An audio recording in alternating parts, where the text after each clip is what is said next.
Hello, my name is Mr. Meares, and I am Mystery Reader number one.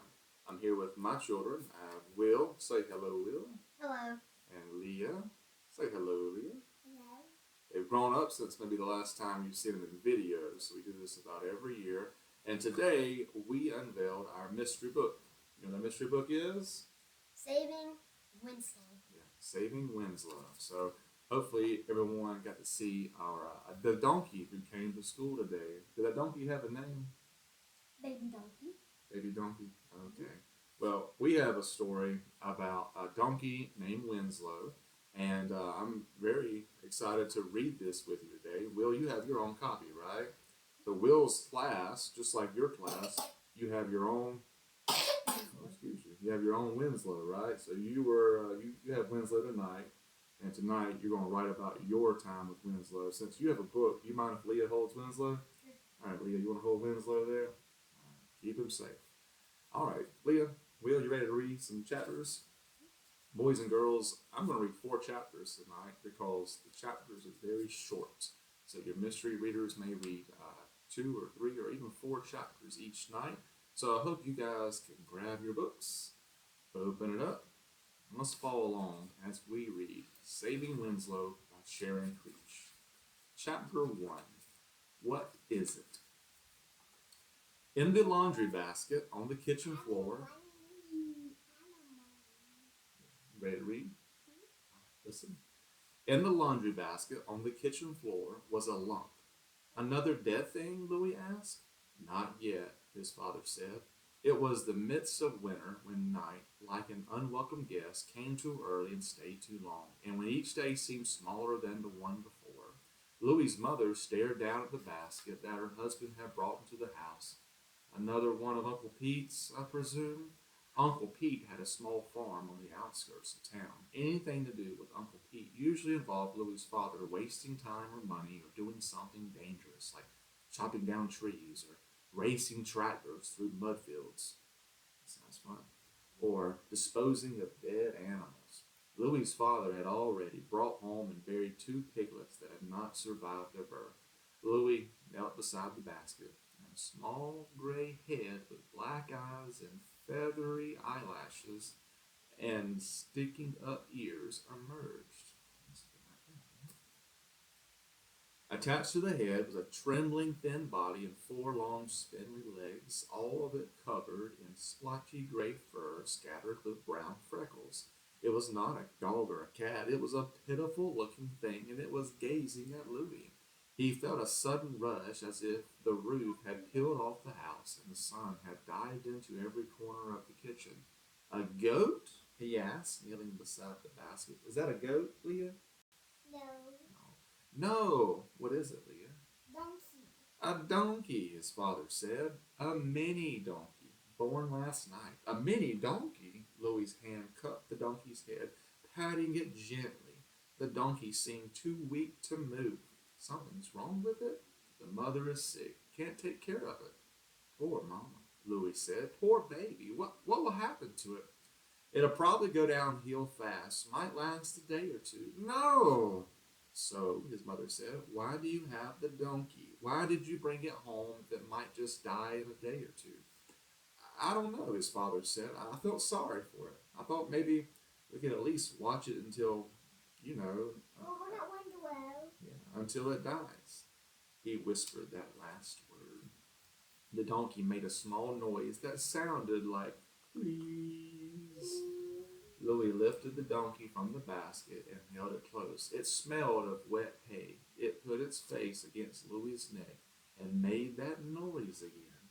Please. The donkey did that to you. Please. Would you want to help it? Please. Okay, Louis said. I accept the mission. What mission? To save this pitiful, motherless donkey. Chapter 2. Something different approaching. Louis's house was old and cold and drafty and leaky, rising up out of its stone cellar with good intentions, but weakening as it reached the bowed roof, topping the musty attic. The house was like many others on the narrow roads this side of town. Beyond the town stretched farmland and empty fields. In summers past, the house had felt light and airy with cooling breezes puffing the curtains in and out of the windows. And always his older brother Gus there, so full of energy and purpose. Come on, Louie, let's paint the porch. And come on, Louie, let's clean out the vegetable patch. And come on, Louie, let's go to the creek. Always with something new to do.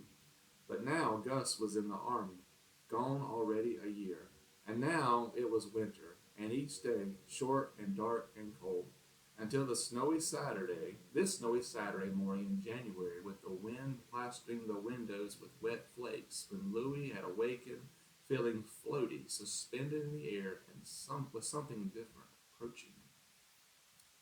Chapter 3. Don't let it hear you. Louis, thank you. Louis had not had the best of luck nurturing small creatures. Those worms he brought into the house when he was 3 years old, those cute wriggly things dried up and died 2 days later. The lightning bugs, so carefully caught and tipped into the glass jar with holes punched in the lid, dead on the bottom of the jar 3 days later. The lively goldfish won at the carnival, belly up at the end of the week. Blue parakeet also won at the carnival, carefully fed and watered and talked to, 3 months, then gasped its last breath at the bottom of its cage. The kitten found on the side of the road ran away the second day. The bird limping across the porch and gently brought indoors flew out an open window 2 days later. Man, he hadn't had any luck with animals, has he? Hamster, snake, turtle, lizards, Louis tried all of them, each and every one either shriveled up and died or escaped. More recently, he had been longing for a dog. His parents thought it would be a better idea if he borrowed a dog from time to time, one that didn't live with them, one that didn't need walking in the rain and snow, and one that didn't pee on the carpet or chew on the furniture. So Louis was more than a little surprised when his father came home that Saturday morning with a pitiful donkey wrapped in a blue blanket. I don't want to watch it die, his mother said. No, Louis said. No dying, I told you. I accept the mission. The pitiful creature tentatively touched his nose to Louis. Oh, don't get attached, his mother warned. You're going to be heartbroken when. Shh, Louis said. Don't let it hear you. He asked his father if it was a boy or a girl. Boy, he said. Poor thing. His parents stepped out into the front porch to discuss the situation. Louis could see his mother waving her arms here and there, and his father nodding helplessly, shrugging his shoulders, as if he realized he had not thought this through. And then Louis saw him waving his arms and smiling and making a cute donkey face. The pitiful donkey was trembling in Louis's arms, his wee head nuzzling Louis's neck, his long, spindly legs folded up awkwardly, and by the time his parents came inside, Louis had a plan. He'll stay in the cellar. I can sleep there with him on the cot. Maybe we could have the heater on at night, and we need to go to the feed store and get some hay for him to sleep on, and a bottle and some milk formula. His mother's mouth opened and shut. No sounds came out. Mom, will you watch him while Dad and I get the supplies? Louis handed the donkey to her, pushing him gently into her reluctant arms. Louis's mother bent her head to the donkey, studying his sweet face. Go on, she said, but I'm warning you both. He may not last the night, and if he does, he may not stay. He may not last another day or two. You're going to be so sad. No, Louis said. I will save Winslow. Winslow, Mom said. That's his name, Winslow. It just came to me out of the air. Winslow, huh? Saving Winslow. Maybe that's where they got the title. Last chapter, chapter 4 for me. Think positive. Next door lived Louis's friend Mac, whose father owned the feed store. Louis had been in the feed store many times, helping Mac stock shelves, so he was familiar with the layout. He could direct customers to the cow halters, the livestock feed bins, and portable cages, and tick repellent, and vitamin supplements for animals of all types, and to books on every farm animal from pigs to donkeys. Mac was there when Louis and his father arrived. They told him about the donkey and chose a suitable powdered milk formula. A small bag, Louis's father said, because it probably won't live very. Yes, it will, Louis said. Don't say that. Mac recommended a book all about donkeys. Sounds right. But Louis's father said they should get it from the library because you know what will we need it for if the donkey if it don't say it. Think positive. That was pretty much how it was with the few items his dad accepted. The smallest bottle, the smallest bag of formula, the tiniest vial of vitamins, the 2-page free pamphlet titled The Newborn Donkey instead of the 200-page book all about donkeys. Because he was convinced this would all be wasted on the pitiful donkey. His father did not want to buy a bale of hay for bedding, but Mac's dad offered to throw in a partial bale for free because it had fallen off someone's truck.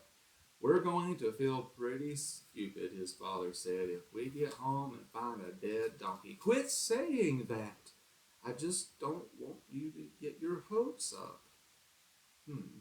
Do you think his dad was thinking very positively, very optimistic?